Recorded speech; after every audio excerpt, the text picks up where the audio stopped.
सुबह की पहली करन जब ज़मीं को छूती है,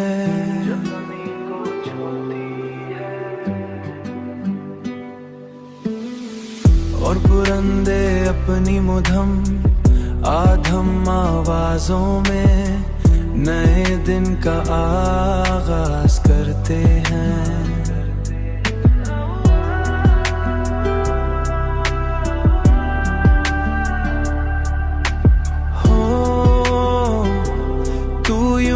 लगता है जैसे जिंदगी एक नई उम्मीद के साथ दोबारा शुरू हो रही हो, मगर दिल के किसी गोशे में तुम्हारी याद अब भी वैसी ही ताजा है।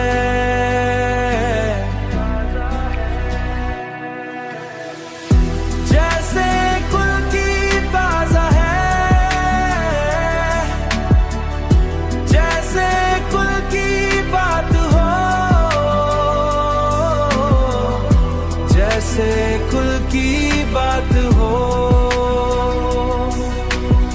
वक्त के गुजरने के बावजूद मोहब्बत की खुशबू मेरे दिल के आंगन बिखरी हुई है, और हर लम्हा मुझे ये एहसास दिलाती है